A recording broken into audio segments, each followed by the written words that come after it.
కానీ ఏ వయలేషన్ చేసినా ఏదో ఒక రోజు అది మనకే ఇంపాక్ట్ అవుతుంది. కరెక్ట్.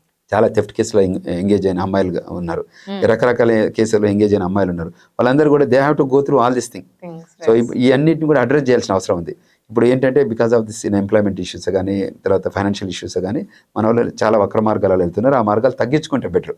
వాళ్ళకి తెలుసు వాళ్ళ వక్ర మార్గంలో వెళ్తుందని, బట్ అట్లీస్ట్ కరెక్షనబుల్ టైం అన్నట్టు. ఇప్పుడు ఎవరైనా దీస్ గర్ల్స్ నో కదా అక్కడ పనిష్మెంట్స్ ఎలా ఉంటాయి, వయలేషన్ ఉంటుంది, ఇవన్నీ వయలేట్ చేస్తున్నాము, మనకు మళ్ళీ రిపోర్ట్ చేస్తారేమో అనే భయం ఉండాలి కదా. యాక్చువల్లీ ఆ భయం లేకనే ఈ ఇబ్బంది. ఇది భయం ఉంటే అటువంటి పనులకు వెళ్ళాం కదా మనం.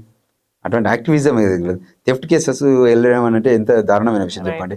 ఏమవుతుంది, ఒక $200 $300 థెఫ్ట్ కేసు అయితే అమెరికా వీసా చూపించుకొని అక్కడ దొంగతనం చేయాలి. ఇక్కడ ఈ దేశంలో ఉన్నాయి కదా ఆపర్చునిటీస్.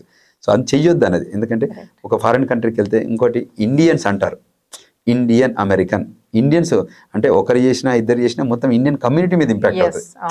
వాళ్ళు ఆ పిల్లల పేర్లు పెట్టి వదిలేరు. పక్కన Indian American, African American, Asian American, అట్లా ఇండియన్ అమెరికన్ అట్లా అటువంటి లాంగ్వేజ్ వాడుతున్నప్పుడు ఇండియా అనే కమ్యూనిటీ మొత్తానికి ఆపాదిస్తారు. సో అందువల్ల మేము రిక్వెస్ట్ చేసేదంటే వాళ్ళకు కూడా స్టూడెంట్స్ కూడా అట్లీస్ట్ లెర్న్ చేయండి. ఇప్పుడు మనం వీడియో రూపకంగా ఇటువంటి రూపకంగా చెప్తున్నాం వాళ్ళకి. దీన్ని చెక్స్ అండ్ బ్యాలెన్సెస్ అంటారు. సో ఆ ఐడియాలజీ ప్రకారం ఉండగలిగితే వాళ్ళు సేఫ్ అండ్ సెక్యూర్గా ఉండగలుగుతారు. లేకపోతే you will be in trouble, you will go jail. మన ఒక జైల్ టర్మ్కి వెళ్ళిన వాళ్ళు అయితే they have been in the jail for last 25 months. వాళ్ళని ఇప్పుడు బయటికి రావాలా, వాళ్ళు అంత ఈజీగా రారు. స్పీడింగ్ దానిలో ఉన్నారు. కొన్ని టికెట్స్ ఇష్యూ వచ్చిన వాళ్ళు పాపం వాళ్ళకి మళ్ళీ రేపు గవర్నమెంట్ ఏజెన్సీలో ఎంప్లాయ్మెంట్ రాదు, ఫెడరల్ ఏజెన్సీకి అసలే ఆపర్చునిటీ ఉండదు. సో లైఫ్లో కూడా వాళ్ళకి ఏమవుతుంది, మళ్ళీ ఇండియాకి బయటకు వచ్చి లోపలికి పోలేరు. పెళ్ళిళ్ళు చేసుకోవాలన్నా కూడా ఇవన్నీ రికార్డ్స్ ఉంటాయి కదా. ఇప్పుడు ఒకప్పుడు అవన్నీ పట్టించుకోలేదు, ఇప్పుడు అన్ని రికార్డులు సెట్ చేస్తున్నారు గూగుల్లో. సో ఆ గవర్నమెంట్ ఏజెన్సీ అన్ని కూడా డిస్ప్లే అవుతుంది కదా.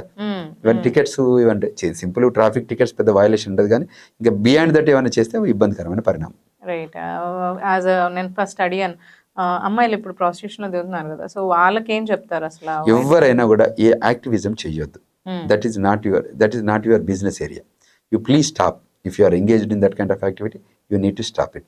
Your focus, complete your focus. And వెళ్ళే వాళ్ళకి కూడా అది అవేర్నెస్ చేయాలి. 100% మీరు అందులో ఆ రంగంలోకి పోవద్దు.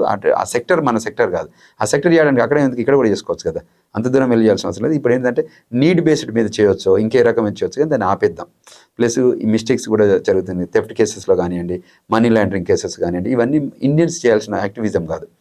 మీది ఇప్పుడు నల్లోళ్ళు చేస్తుంటారు, వాళ్ళు షూటింగ్ చేస్తారు, ఫైనాన్షియల్ లేకపోతే. ఇక్కడ మనం త్రూ లీగల్ సిస్టంలో పోతున్నాం. F1 అప్లికేషన్ పెడుతున్నాము, I-20 అప్లై చేస్తున్నాము. పేరెంట్స్ ఒక మంచి ఎడ్యుకేటెడ్ ఫ్యామిలీ నుంచి ఉన్నారు కదా, పిల్లలు చదువుకొని పంపించడానికి. సో వాళ్ళు ఇక్కడ లోన్లు తీసుకొని పంపిస్తున్నప్పుడు మనం వెళ్ళి వక్ర మార్గాలలో అక్కడ ఇవన్నీ కార్యక్రమాలు చేస్తే ఇబ్బందికరమైన పరిణామం కదా.